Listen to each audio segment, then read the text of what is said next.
Washington once again into a nice, bright, sunny day, which is kind of sad because that means when I work outside it's going to get too hot, but oh well. Today we're going to explore in Jesus, Old and New. One of the myriad of themes of which Jesus in the New Testament is declared by the church as being the reality that the Old Testament is pointing towards, and that is the Sabbath rest. Let us begin by reading chapter 12 of Matthew, and then we'll go back to an Old Testament text of Isaiah. I think it's 58. But Matthew chapter 12, beginning with verse 1 through verse 14. At that time, Jesus went through the grain fields on the Sabbath. His disciples were hungry and began to pick some of the heads of grain and eat them. When the Pharisees saw this, they said to him, "Look, your disciples are doing what is unlawful on the Sabbath." He answered, "Haven't you read what David did when he and his companions were hungry?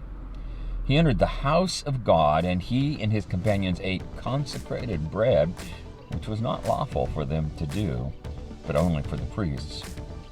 Or haven't you read in the law that on the Sabbath the priests in the temple desecrate the day and yet are innocent?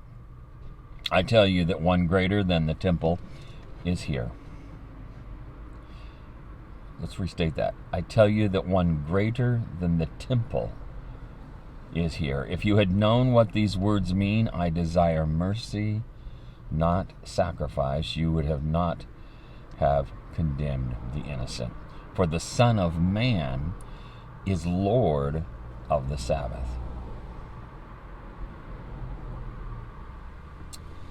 And then he goes on in this text to heal somebody on the Sabbath, as if to make the matters worse.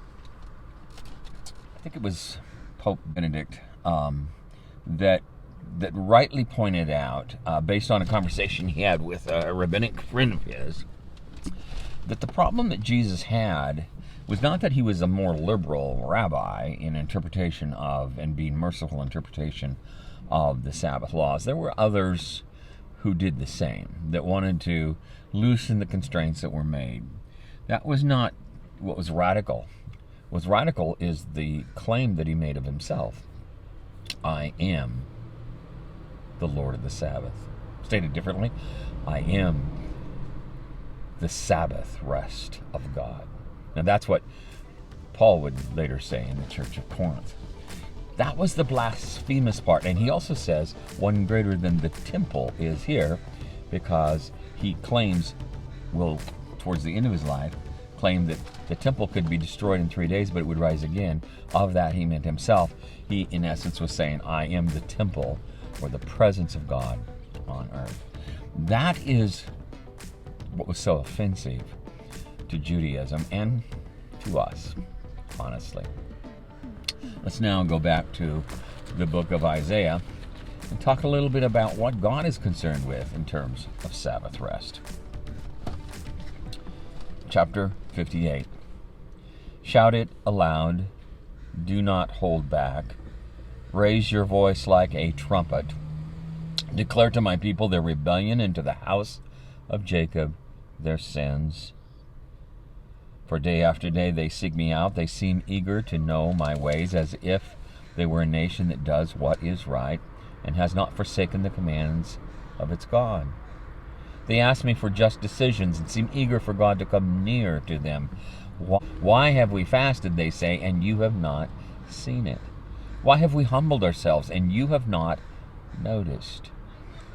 Yet on the day of your fasting you do as you please and exploit all your workers. Your fasting ends in quarreling and in strife, and in striking each other with wicked fists. You cannot fast as you do today and expect your voice to be heard on high. The kind of fast I have chosen, only a day for a man to humble himself. It is only for bowing one's head like a reed, or for lying on sackcloth and ashes. Is that what you call a fast, a day acceptable to the Lord? Is not this the kind of fasting I have chosen? to loosen the chains of injustice and untie the cords of the yoke, to set the oppressed free and break every yoke? Is it not to share your food with the hungry and to provide the poor wanderer with shelter?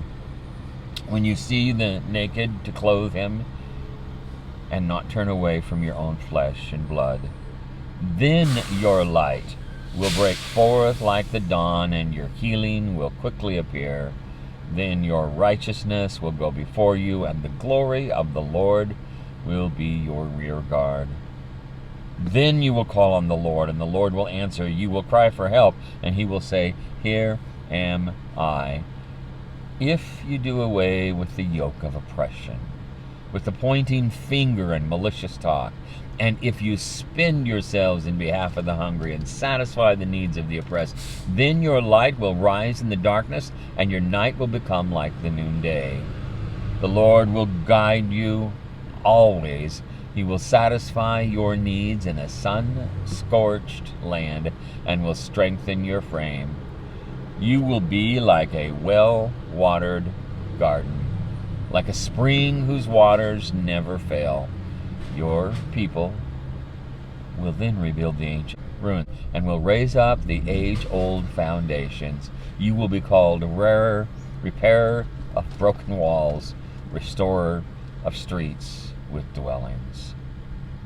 If you keep your feet from breaking the Sabbath and from doing as you please on my holy day, if you call the Sabbath a delight and the Lord's holy day honorable, and if you honor it by not going your own way and not doing as you please or speaking idle words, then you will find your joy in the Lord, and I will cause you to ride on the heights of the land and to feast on the inheritance of your father Jacob. The mouth of the Lord has spoken.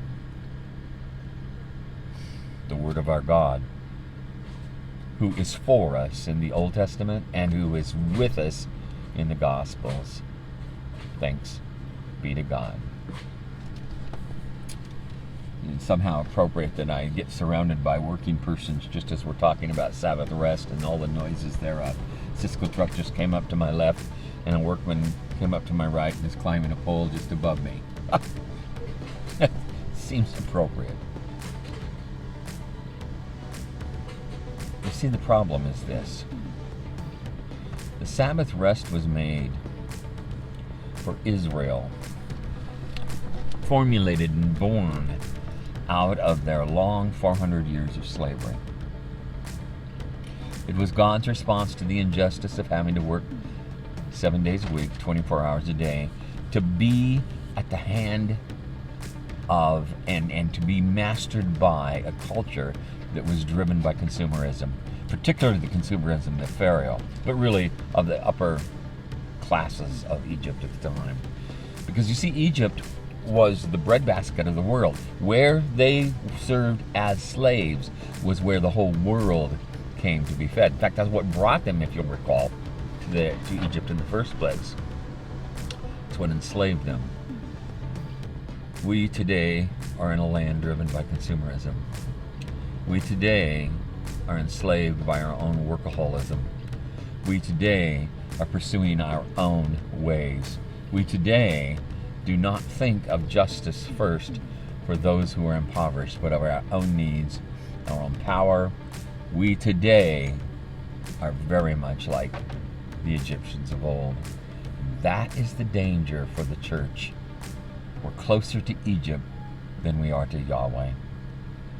God wants a Sabbath where people are human, where they truly rest and cease from their labor, but they also cease from their labor to know the King and to know the beauty of that kingdom and the righteousness and holiness and justice that sets every neighbor free.